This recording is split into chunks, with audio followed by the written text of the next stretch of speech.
കരം വിനീത് ശ്രീനിവാസന്റെ കരം എന്ന് പറഞ്ഞ സിനിമ കണ്ടതിന് ശേഷം മുഴുവൻ കണ്ടതിന് ശേഷമുള്ള ഒരു റിവ്യൂ ആണ്. ഫസ്റ്റ് ഹാഫ് ഒക്കെ ഒരു സാധാ ഫസ്റ്റ് ഹാഫ് മാത്രം, ഒരു വലിയ എൻഗേജിങ് അല്ല. ഈ പറഞ്ഞ പോലെ ഒരു വിനീത് ശ്രീനിവാസന്റെ സ്ഥിരം പടങ്ങളിൽ നിന്ന് ഒരുപാട് വ്യത്യസ്തമുള്ള ഒരു സിനിമ തന്നെയാണ്. ഒരുപാട് വ്യത്യസ്തമായിട്ടുള്ള, കാരണം സ്ഥിരമായിട്ടുള്ള പ്രണയരംഗങ്ങളോ അങ്ങനെയുള്ളൊന്നുമല്ല, ഒരു ആക്ഷൻ ത്രില്ലർ രീതിയിലാണ് എടുത്തേക്കുന്നത്. പക്ഷെ ഞാൻ പറഞ്ഞ ഫസ്റ്റ് ഹാഫ് ഒരു എൻഗേജിങ്ങോ ഒന്നുമല്ല, ഒരു ക്ലീഷെ ഫസ്റ്റ് ഹാഫ് എന്നുള്ള രീതിയിൽ മാത്രമേ ഉള്ളൂ. തിരിച്ച് സെക്കൻഡ് ഹാഫിലോട്ട് വരുമ്പോൾ കുറച്ചുകൂടെ ഗ്രിപ്പിംഗ് ആകുന്നുണ്ട്.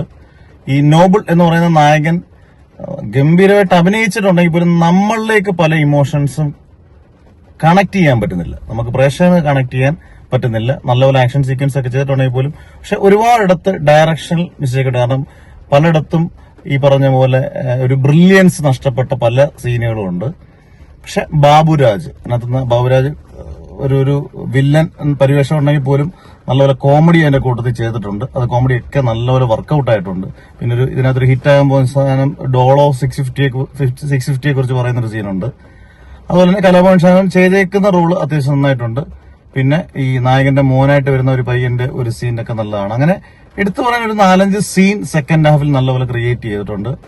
അതോടൊപ്പം നമ്മുടെ കേരള ബ്ലാസ്റ്റേഴ്സിന്റെ മുൻ കോച്ച് നമ്മൾ ആശാൻ എന്ന് വിളിക്കുന്ന കക്ഷിനകത്ത് ഒരു മെയിൻ വില്ലനായിട്ടുണ്ട്. സ്പോയിലർ ഒന്നുമല്ല, പക്ഷെ അദ്ദേഹം 2-3 സീനേ ഉള്ളൂ. 3 സീൻ വൃത്തിയായി അഭിനയിച്ചിട്ടുണ്ട്. ഒരു വില്ലൻ പരിവേഷമൊക്കെ നല്ല വൃത്തിയായിട്ടുണ്ട്. അത് വിദേശ താരങ്ങളൊക്കെ കുഴപ്പമില്ലാത്ത രീതിയിലൊക്കെ ചെയ്തിട്ടുണ്ട്. നമുക്ക് ഓവറോൾ ഒരു മൊത്തത്തിലെടുക്കുമ്പോൾ നമുക്ക് ഒരു വട്ടം കണ്ടുകൊണ്ടിരിക്കാവുന്ന ഒരു സിനിമ. ഒരു വലിയ ഭയങ്കര ഇൻവെസ്റ്റ്മെന്റ് വിനീത് ശ്രീനിവാസൻ കഴിഞ്ഞ ദിവസം ഒരു അഭിമുഖത്തിൽ പറഞ്ഞു, വളരെ ഇൻവെസ്റ്റ് ചെയ്തൊരു പടമാണ്.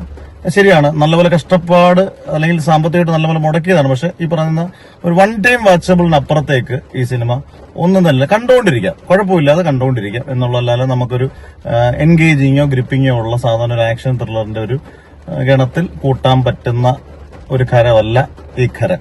പകരം ഒരു വട്ടം കാണാം മാക്സിമം.